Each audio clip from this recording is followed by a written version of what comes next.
Welcome to this press conference at the Royal Swedish Academy of Sciences.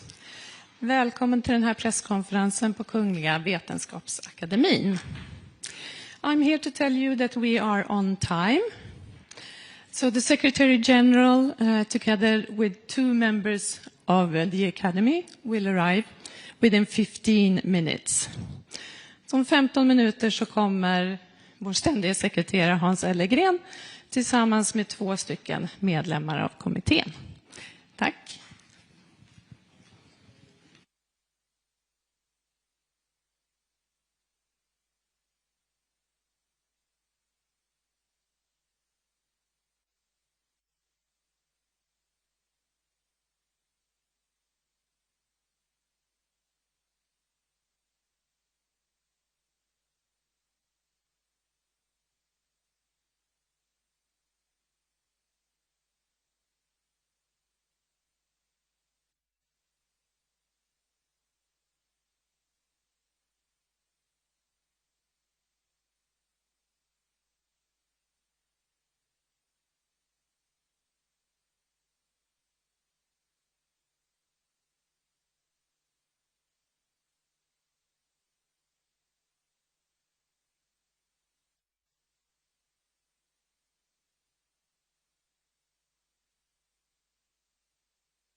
Välkomna till Kungliga Vetenskapsakademin och den här presskonferensen då vi ska presentera årets Nobelpris i fysik. Welcome to the Royal Swedish Academy of Sciences and this press conference where we will present this year's Nobel Prize in Physics. We will keep to our tradition and start in Swedish and then continue the presentation in English. And you are of course welcome to ask questions later on in either language. Jag heter Hans Ellegren och är ständig sekreterare här på Kungliga Vetenskapsakademin. På min ena sida sitter professor Olle Eriksson, ordförande för Nobelkommittén i fysik. Och på andra sidan professor Göran Johansson, ledamot av Nobelkommittén för fysik och sakkunnig inom ämnet. My name is Hans Ellegren. I'm Secretary General of the Royal Swedish Academy of Sciences. To my right is Professor Olle Eriksson, Chair of the Nobel Committee for Physics. And to my left, Professor Göran Johansson, member of the Nobel Committee for Physics and one of the experts in this field. Årets pris handlar om att möta kvantmekaniken på ny skala. This year's prize is about encountering quantum mechanics on a new scale.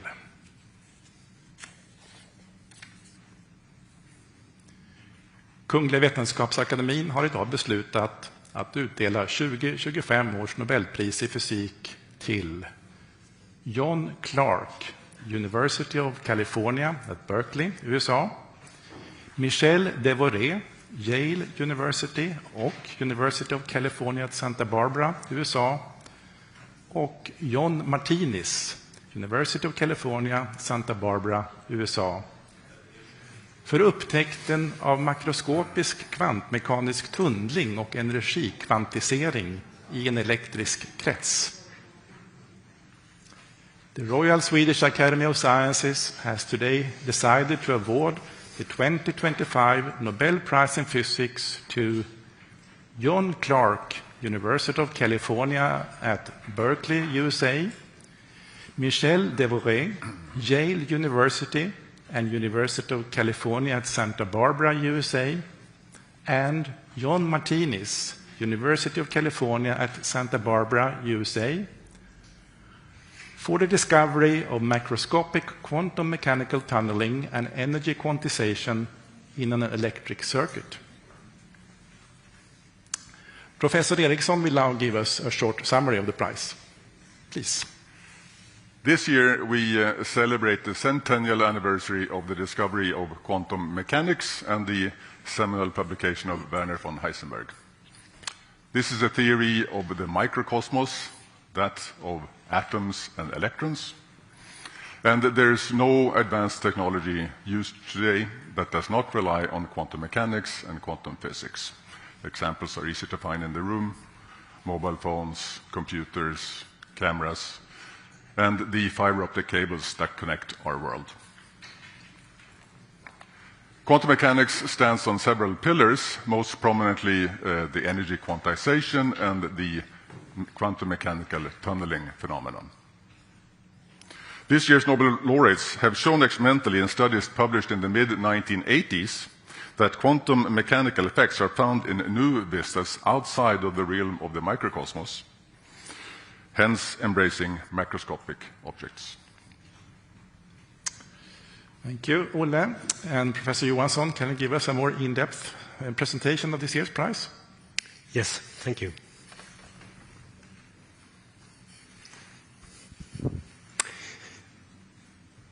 So, this year's prize is about quantum mechanical tunneling. This is a quantum mechanical effect that was discovered soon after Erwin Schrödinger published his famous wave equation in 1926, almost exactly 100 years ago. Soon after it was published, solutions were discovered where a particle could penetrate a classically impenetrable barrier. So to the left here, you see that exemplified by a wall, and the little boy throwing a classical ball onto the wall. It always bounces back. However, quantum mechanical particles can sometimes appear on the other side of this classically impenetrable wall, and it is as if it dug a small tunnel through the barrier. Hence the name. Soon after tunneling was discovered, it was also discovered that it's not only an astonishing theoretical prediction, it also has practical implications in the subatomic world. So to the left, you see a big nuclei, lots of protons and neutrons, and so-called alpha decay of this nuclei can be explained by the fact that the alpha particle, 2 neutrons and 2 protons, is bound, it's part and bound to the nucleus by a barrier. And classically, it would never ever leave the nucleus. However, due to quantum mechanical tunneling, it can appear outside of the nucleus, and thus you have radioactive decay. And the fact that it's quantum mechanical tells that it's a completely random process. And also by calculating the width and the height of the barrier, you can calculate the average waiting time for this decay or the half-life. So, we understand that quantum mechanical tunneling is important in the subatomic world. However, can we observe larger systems that tunnel? This was a question raised by Nobel laureate Anthony Leggett in 1978. He suggested that it should be possible to observe something called macroscopic quantum tunneling in a superconducting circuit. So how should we understand this? Well, in the upper picture here, you see a normal conductor. In the normal conductor, the electrons are very individual. They are fermions, and they are very easily distracted. So if you push a current through this conductor, the electrons are easily distracted, and there is resistance. Thus, you always get the voltage across this conductor. In the second picture, you see how a superconductor works. Here, the electrons take each other 2 and 2 by the hand, and then it's much harder to distract them. So then they can lead a current without any resistance at all, so there is current without any voltage, a supercurrent. In the lower picture, you see another example. You see also an illustration of how this works. It's actually so that all of the Cooper pairs lose their individuality altogether, and they all condense into one macroscopic state. So it's one Cooper pair condensate, which is determined by one macroscopic wave function or a superconducting order parameter. And you see there is a small gap between the two conductors in the lower picture, and that's a so-called Josephson junction. So in 1962, Brian Josephson predicted that you can, even if there is a small weak link or a gap in the conductor, you can still have a supercurrent. And he derived simple equations for how the current and the voltage in this junction relates to the macroscopic wave function on the two sides of the weak link. And from his description, you can do the following. If you push a current through the Josephson junction, it can then appear in two different states. One without the voltage, and one with a measurable voltage. And the switching between the zero voltage state and the state with the voltage is, there is a barrier in between. And by detecting how this switching occurs between the zero voltage state to the voltage state, this is how our three laureates managed to prove that there is macroscopic quantum tunneling. So, to the left, you see an illustration of macroscopic quantum tunneling. So, our three laureates they push a current through the junction, And it was in a state so that it should not classically be able to switch. And yet it switches from the 0 voltage state to the state with the voltage. Although classically you see that it cannot switch. And if you're a physicist, you might realize that the smoking gun evidence for this macroscopic quantum tunneling are when the black dots here deviate from the diagonal line. That's where macroscopic quantum tunneling dominates. So the 3 laureates, so this breakthrough experiment was performed in 1985 at Berkeley, and the group leader, John Clark, had long experience of working with Josephson junctions. John Martinez was his senior PhD student at the time, and Michel Devoré was a postdoc coming from Saclay outside of Paris, with experience from low-temperature physics, but not with Josephson junctions, molecular solids. So this trio did not only do this breakthrough experiment, they also did another breakthrough experiment the same year. So the name quantum physics comes from the fact that atoms absorb and emit energy in packages, so-called quanta. And by irradiating the Josephson junction with microwaves, they could verify that this macroscopic object absorbs energy in a quantized way. So there are quantized energy levels. So, yes, I just want to mention also that in this system of the Josephson junction, there are billions of Cooper pairs. So it's really a macroscopic object in that sense.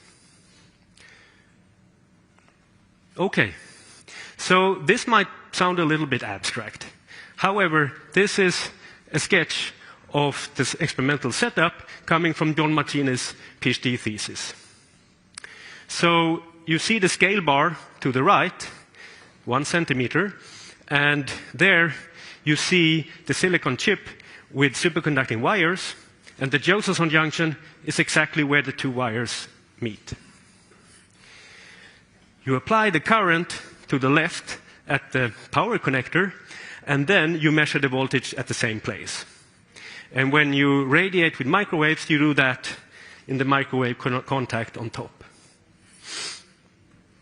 Then you also see there's a copper tubing and copper powder inside, and that's a newly developed filter for this experiment that isolates the Josephson junction extremely well from the environment, which you need because these quantum effects are very sensitive to interaction with the environment. And I think to make it even a little bit less abstract, I also want to show you a modern quantum chip. So the silicon chip is the square in the middle here. And there are superconductors on top. And then there are 9 artificial atoms on this chip. And you can see them with your naked eye.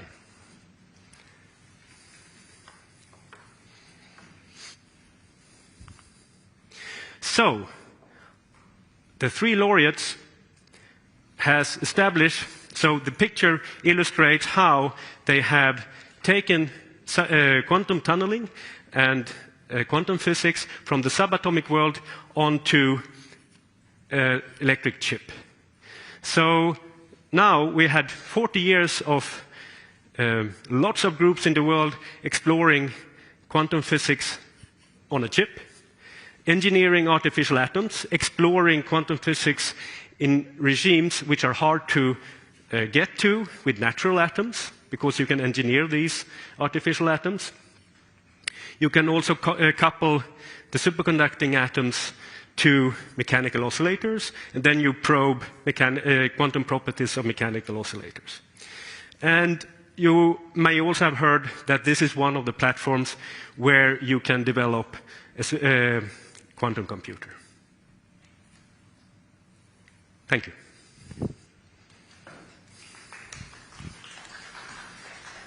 Thank you, Göran. Do we have Professor Clark with us on the phone? Yes, you do.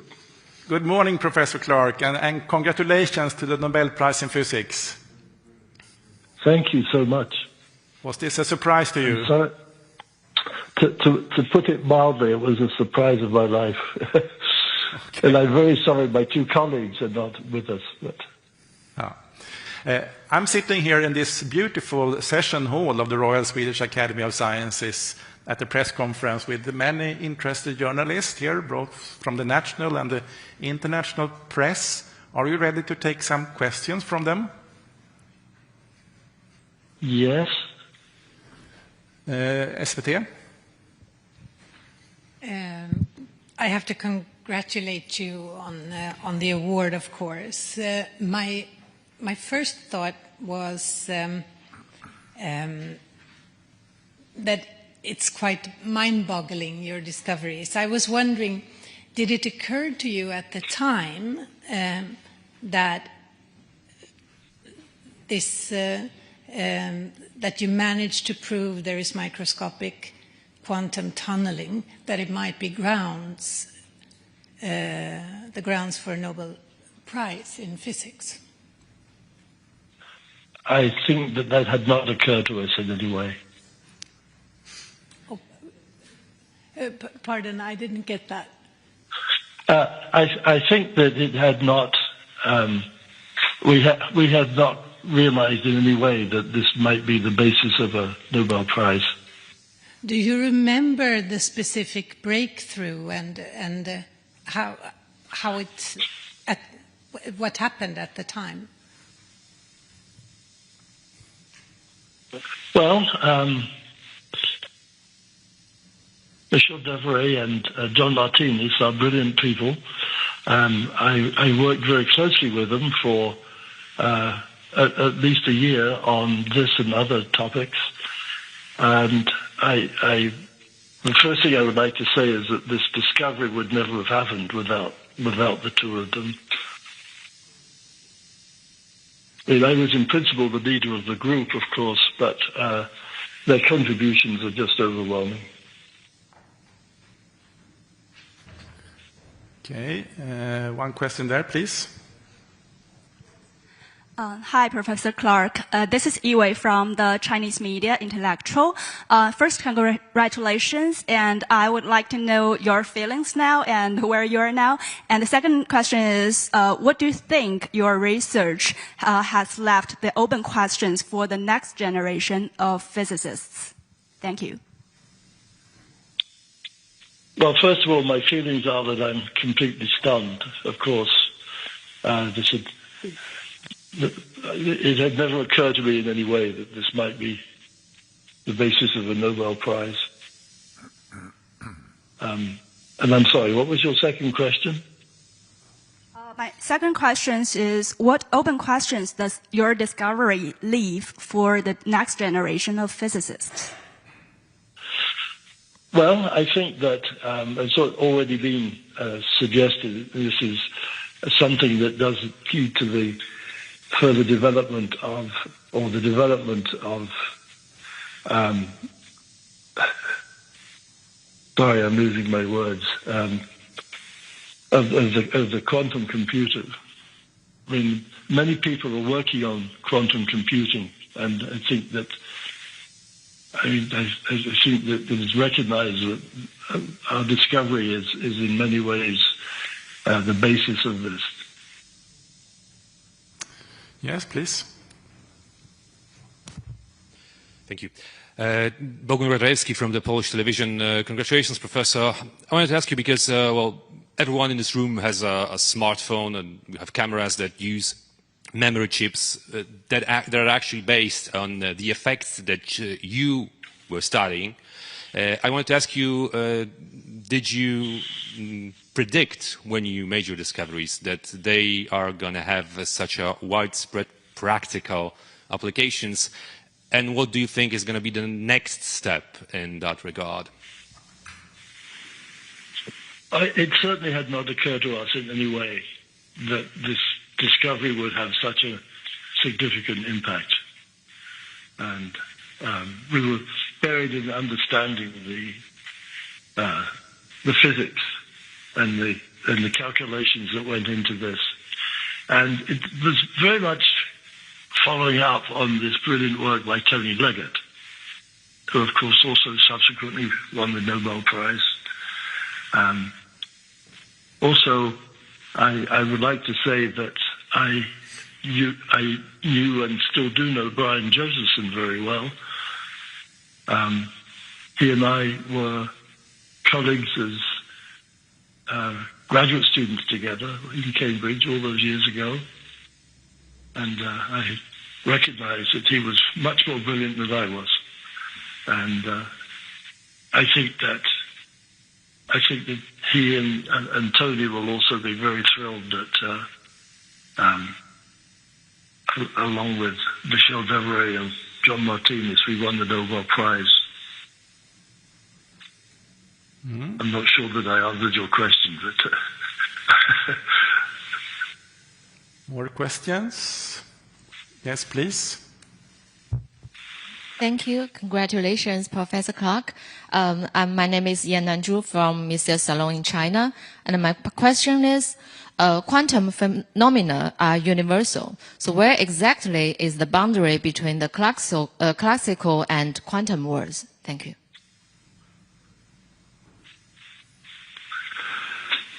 Well, I think that the real difference is that the quantum world depends on quantum mechanics, which, as someone commented earlier in this discussion, quantum mechanics was discovered many years ago now by Schrödinger, almost 100 years ago. And that's the underlying basis. The thing is that classical physics doesn't depend on quantum mechanics. But it's really this discovery by Schrödinger almost a century ago that is the sort of underlying basis of all of this work and of quantum mechanics. Mm-hmm. I'm Anneli Megner-Arn from Swedish TV4. Congratulations. I wonder what connections you see between the quantum computers and your discovery. Well, I think that our discovery in some ways is the basis of quantum computing. Exactly where all this fits in is not at this moment entirely clear to me, but I think that this is what it. Excuse me a second. I think that I think that the basis of quantum computing relies to quite an extent on our discovery. But our discovery, as I said, also depends on many other people like Brian Josephson and Tony Leggett.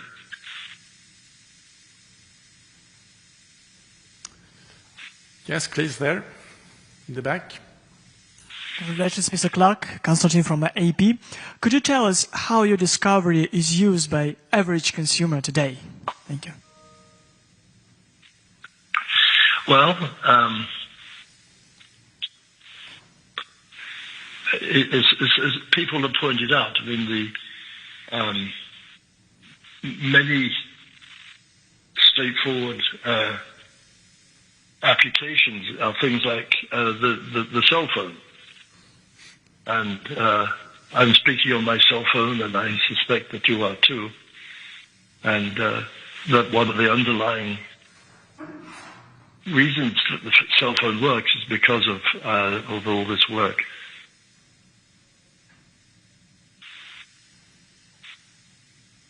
And of course other applications too, but I think that the most common one, I mean, almost everyone has a cell phone in the modern world. One last question. Congratulations. Professor Clark.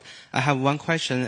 I'm also an experimentalist, and now we say this superconducting qubits and the neutral atoms and trapped ions are both good candidates for supercomputing in the future. Which one you think is most strength in the future?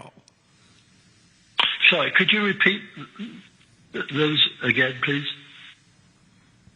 So my question is that for the moment we know that for superconducting qubits and neutral atoms, like cold atoms, and also ion trap, so they also show a very good candidate for the future superconductor. So which one do you think that is most probably for the future that we will use? I'm sorry, I don't quite understand. That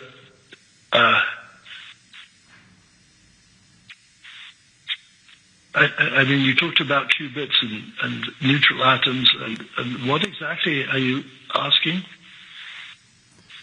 Maybe we need to take that question afterwards. Okay, yes. I think this was the last question for you, Professor Clark. Thank you, and once again, our warmest congratulations. Thank you. Thank you so much. We look forward to meeting you in Stockholm in December for the Nobel Prize ceremony.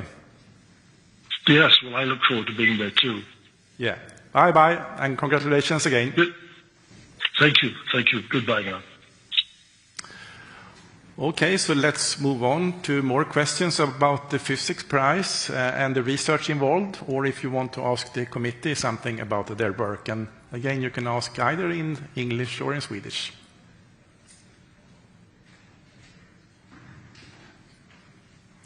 Yes, please. Thank you. I'm Yanliang Guo, and I'm also an experimentalist in cold atoms. And then my question, I have two questions. So the first question is that we know theorists is the ones that foresee the future, and experimentalists that is realize this system and then to change our daily life. And then when evaluating Nobel-worthy contributions, how does the committee balance the value of this original theoretical breakthroughs and that delicate experiments that realize these theories in the lab?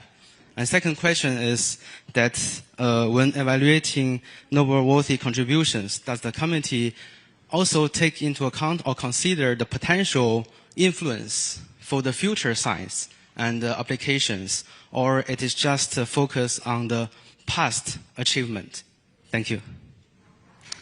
Göran? So, yeah, I mean, the last question first, of course, we can only regard what's been achieved so far. So we can only give a prize for something that has been done already. I mean, both deep theoretical insights are of course very important, but experimental discoveries are, I mean, lies at the heart of physics. So they are both extremely important. And we should also remember that this should be for the greatest benefit of mankind. So we definitely do consider what's the impact of these discoveries. Olle, do you want to add something? Yes, so as Professor Johansson says, the will of Alfred Nobel states for the betterment of mankind and the field of physics. And so this, of course, could be something that is very practical, but it could also be something that tells us where we are in cosmos, you know, anything on cosmology and black holes. And it's important, I think, to remember the quantum mechanics has basically three founding fathers. It's Heisenberg, Schrödinger, and Paul Dirac. And Paul Dirac was awarded the Nobel Prize in 1933. And he was asked at the award ceremony then by someone like you, what is the use of your discovery? And he says, I don't think there's any use of that at all. And he was asked again, but maybe in the future? And he says, no, I don't think so, not even in the future. And so this genius of a man, for once he was wrong, because as I said a few minutes ago, there's no technology that we use today that does not rely on their discoveries. And so the important thing here is that science always advances our society. So even if we don't know something for tomorrow, goodness will always come. I think it's time to stop there. If you have further questions, you can ask committee members after this press conference. Thank you for your interest, and we hope to see you here again tomorrow when we will announce this year's prize in chemistry. Thank you.